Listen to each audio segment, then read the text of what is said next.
En esta clase nos vamos a enfocar en las condiciones del temple, fundamentalmente en los medios de temple y sus velocidades de enfriamiento, el efecto de la relación entre la superficie y la masa de la pieza templar y en los ensayos y curvas que nos ayudan a definir las condiciones de temple para distintos aceros. La velocidad de enfriamiento es función del medio en que se templa, ya que la capacidad de extraer calor de la pieza varía según el medio que se usa. En esta tabla se ven las distintas velocidades de enfriamiento de los medios de temple más usuales comparadas con el agua. Además del medio, si este está agitado o no, también cambiará la velocidad de enfriamiento, como se puede observar en esta misma tabla. Como vemos, el aire quieto tiene una muy baja velocidad de enfriamiento comparada con el agua, duplicando su velocidad cuando el aire está agitado. Enfriamientos más rápidos se producen con los aceites, agua, soda cáustica y salmuera en orden creciente.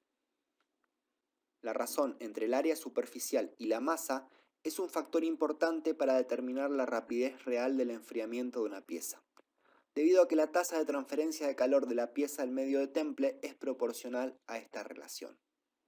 Esta razón depende de la forma geométrica de la pieza, siendo la más baja para una pieza esférica. Las placas delgadas y los alambres de diámetro pequeño tienen una alta razón entre la superficie y la masa, y por lo tanto se enfriarán muy rápidamente. Aquí tenemos una pieza cilíndrica para la cual vamos a calcular la relación entre el área de la superficie y la masa de la pieza. Si consideramos que esta pieza cilíndrica tiene una longitud mucho más grande que el diámetro, podemos despreciar la sección de las tapas del cilindro.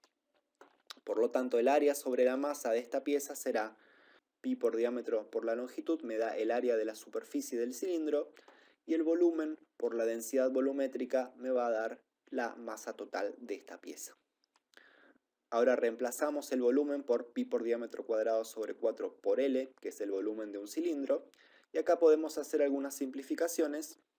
Simplificamos el diámetro con este diámetro al cuadrado, simplificamos el largo y simplificamos pi, y me va a quedar que para este cilindro la relación entre área y masa va a ser 4 sobre el diámetro por la densidad.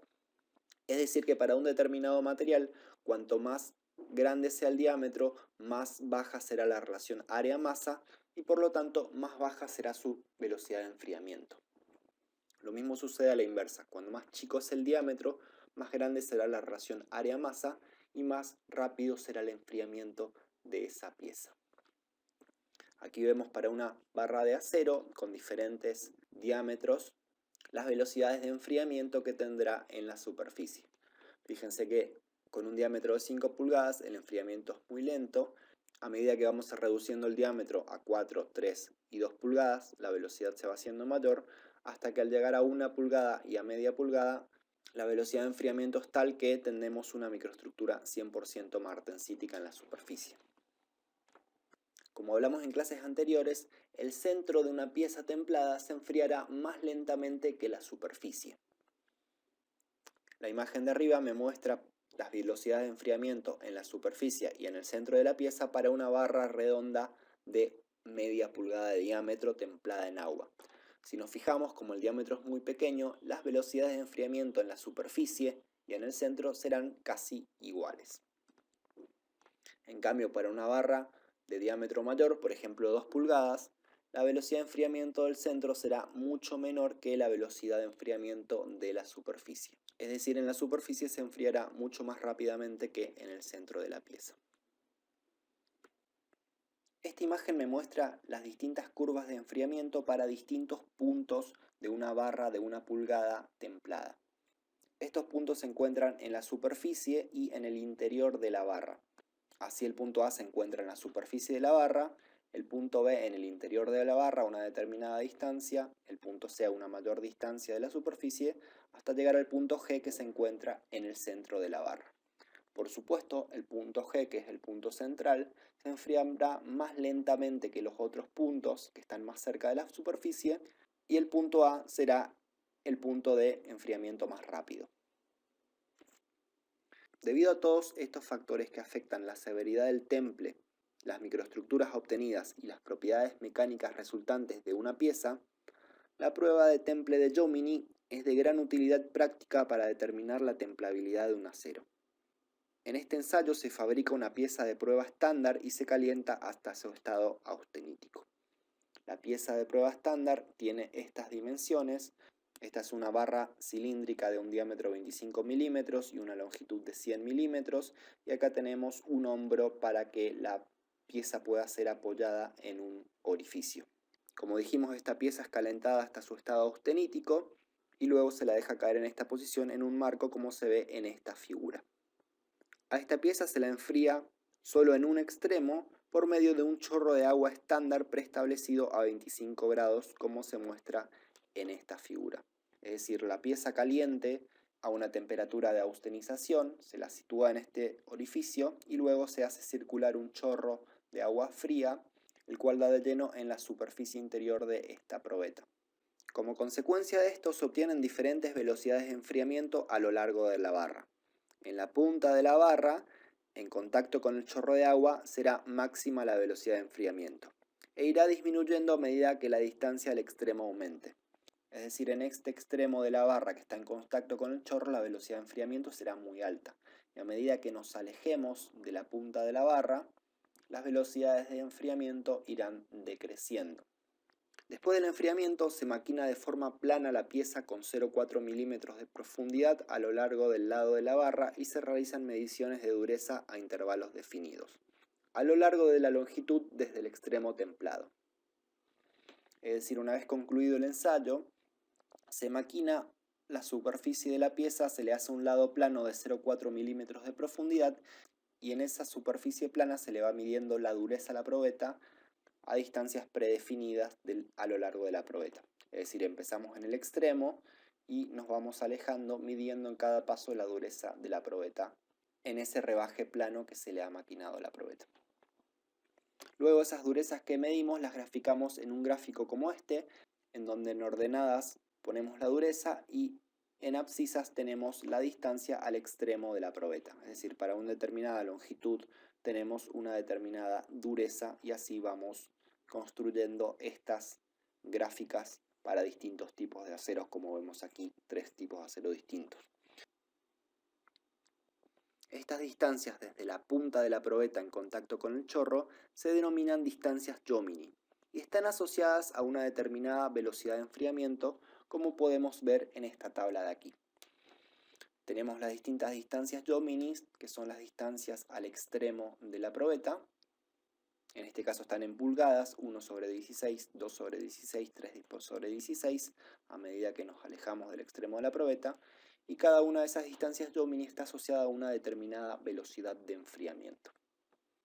En este gráfico podemos ver que para una distancia Jomini muy cercana al extremo de la probeta tenemos una velocidad de enfriamiento aquí definida en A, que será muy rápida, y tendremos una estructura 100% martensítica porque no corta la curva TTT. A medida que nos vamos alejando del extremo de la probeta tendremos curvas de enfriamiento más lentas que probablemente en algún punto corten a la curva TTT. Por lo tanto tendremos en estos casos una microestructura mezcla de martensita, ferrita y vainita, dependiendo por supuesto del acero. Por supuesto que cuando tenemos martensita tendremos la dureza máxima y a medida que tengamos mezcla de martensita, ferrita, perlita y vainita tendremos menores durezas como vimos en las curvas anteriores. Estas figuras muestran la relación que existe entre la dureza, la distancia Jomini equivalente y la severidad del temple, en puntos a distintas profundidades de una barra maciza. El factor H es el grado de severidad del temple y está asociado al medio de temple. Así, medios de temple que proporcionen mayor rapidez de enfriamiento tendrán valores de H mayores. Un valor de H de 0,2 está asociado a un pobre temple en aceite sin agitación. Un valor de H de 1 está asociado a un pobre temple en agua sin agitación. Y así vamos subiendo un valor de H a medida que el temple se hace más severo. Estas distintas curvas entonces me asocian el valor de la severidad del temple, o H, con el diámetro de la barra a templar y con la distancia Jomini equivalente. Esta curva me dice que en el centro de la pieza una barra de un determinado diámetro con una severidad de temple determinada tendrá una distancia Jomini asociada a esto. A una distancia de 0,5 del diámetro, una barra de un determinado diámetro para una severidad de temple determinada tendrá una distancia Jomini asociada a esto. Así, para los puntos que se encuentran a 0,7 del radio de una determinada pieza cilíndrica, tendremos para cada uno de estos diámetros de la barra y para cada una de las severidades del temple una distancia Jomini asociada, que a la vez está relacionada con la velocidad de enfriamiento. Y también tenemos para la superficie, el diámetro de las barras y la severidad de temple me definen una distancia Jomini particular. Así, para un punto determinado de una barra templada, con un diámetro definido y en un medio de temple dado, podemos calcular la distancia Jomini equivalente y luego, como las distancias Jomini están tabuladas, asociar la dureza en ese punto y para ese diámetro de barra determinado. Vamos a ver un ejemplo práctico de cómo utilizar todos estos datos para que quede más claro. Vamos a ver un ejemplo de selección de un acero para temple. El problema dice que se necesita seleccionar un acero templable para fabricar un eje de 3 pulgadas estriado en un extremo. Se necesita que la pieza en servicio tenga una dureza Rockwell C de 40 en la superficie y Rockwell C de 30 en la mitad del diámetro. Como primer punto tenemos que ver el medio de temple. Si la pieza tiene cambios de geometría, por ejemplo chaveteros, estrías o otro tipo de maquinados, se debe templar en aceite y no en agua, debido a que si templamos en agua pueden aparecer fisuras en estos puntos maquinados. Por lo tanto, en nuestro caso, como tenemos un estriado, vamos a templar en aceite.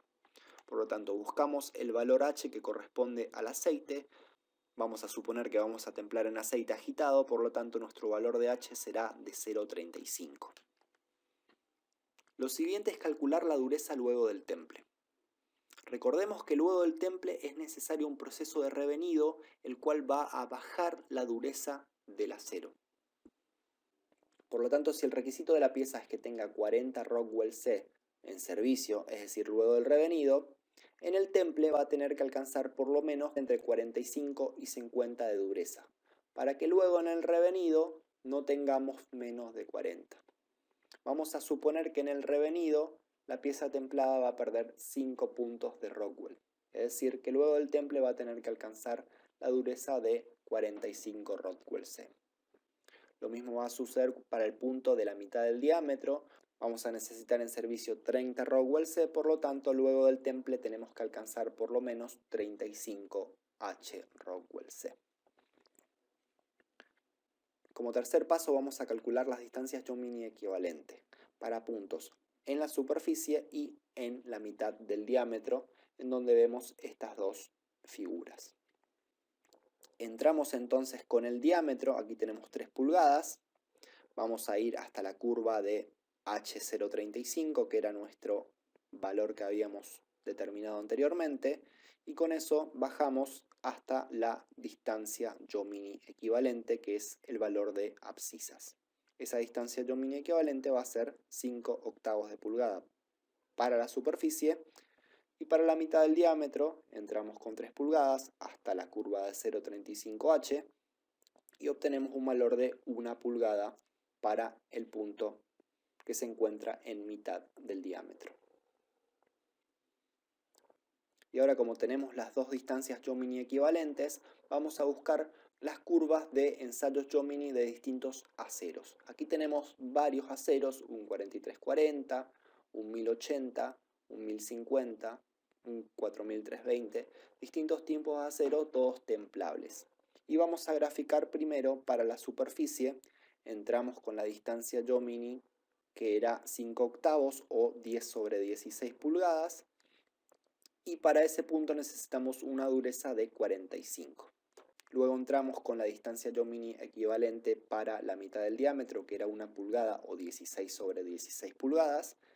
Entramos aquí, vamos en vertical hasta la dureza necesaria, que era 35 Rockwell C. Entonces tenemos los dos puntos de referencia y aquí tenemos que comparar con los distintos aceros. Todos los aceros que se encuentran debajo de estos puntos no van a cumplir con los requisitos de dureza necesarios. El acero que mejor se adapta a estos es el 8640, en donde en los dos puntos podemos obtener una dureza mayor que la necesaria. Es posible cumplir con los requisitos de dureza para este acero y también para el 4340.